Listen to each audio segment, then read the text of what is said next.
We welcome you back to our program. We've reached Thursday, and that's a big deal. It was 3 weeks ago, around right now, that the sports world seemingly came to a halt, and there is still a lot of question about where it is all going, but we'll try to deal with that. We're talking with Coach Kirby Smart. What are your concerns about not having a spring practice? Yeah, I think if everybody didn't have it, it probably wouldn't bother me as bad. But it certainly, we got a new offensive coordinator and new quarterback coming in, whoever it's going to be, and to not get those practices, boy, that's tough. But not very many people got a lot of it. On average, I think we got 3 to 4 practices, or what some of the SEC teams got in before they shut everything down. So in the grand scheme of things, that's not a lot. But I certainly think, some young players, some mid-year guys that maybe came in thinking they were going to get a leg up on people, that may not be as big a leg as they thought because they weren't able to have those practices. If you were fortunate enough to have spring practice early, like some programs do, I certainly think that helps to get 10 or more practices in is huge.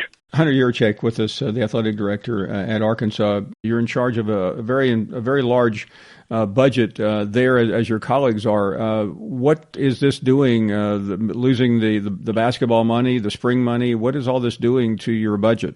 Well, it's causing us to take a step back and really reevaluate what truly are our priorities and truly how we're going to spend the resources that we have. I mean, we have.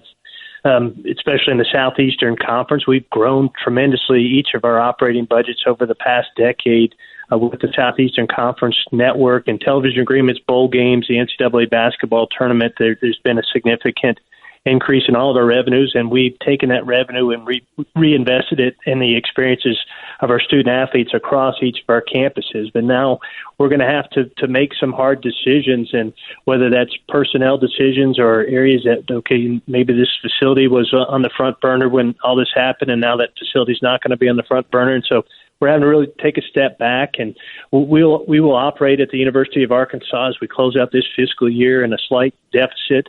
We've done a great job. Both our foundation and the Department of Athletics are creating an account with reserves that will supplement that budget shortfall this year. And then we're planning on, anywhere in the neighborhood of 5 to 10 to 15%, potentially a loss in revenue as we head into the 2021 year, and that's with playing a football season. Talking to John Calipari, and listen, you've been through everything as a head coach, so I'm sure it's a little easier for you because you have more opportunities, but how did you end it with these guys? Because you had to say everybody had to go their separate ways, and I'm sure it was one of the emptiest farewells you've ever had as a coach. Before they left campus, I met with each of them individually, and we talked, and we have 5 of our guys who put their name in the draft to explore what opportunities they have, which I'm fine with, Paul. That doesn't bother me.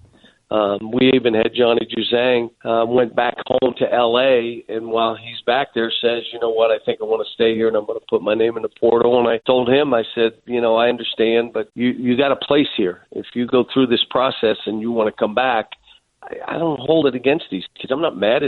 It's about their lives, not mine. We've got a terrific group of guys coming in, one of our best, and, get them all on the phone talking about it. But what do you really say? We don't know. We may not have a summer.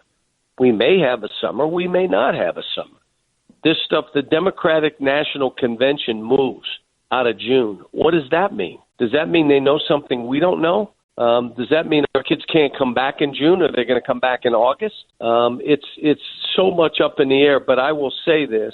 I fully expect us to be playing basketball in November. I really do. Extremely delighted to welcome Mark Cuban to the program, everyone. What do you know, other than we don't know very much? That's exactly what I know. I mean, this is all science-driven. The one thing I know for certain, at no point in time would I or the NBA risk the health and safety of our players, our fans, our staff, stakeholders, whatever their connection is. It's going to be safety first, and everything else will stream from there. And because there's so much uncertainty, because there's so much imperfect information right now, nobody really can come to any conclusions, and it's just the way it is. But we'll be vigilant, we'll be agile, and we'll be resilient. And I think, that's important because, as I said earlier, we need sports in this country. We need something to cheer for. We need something to root for. Hopefully the NBA comes back and gives us that with or without fans, but it's something that's desperately needed.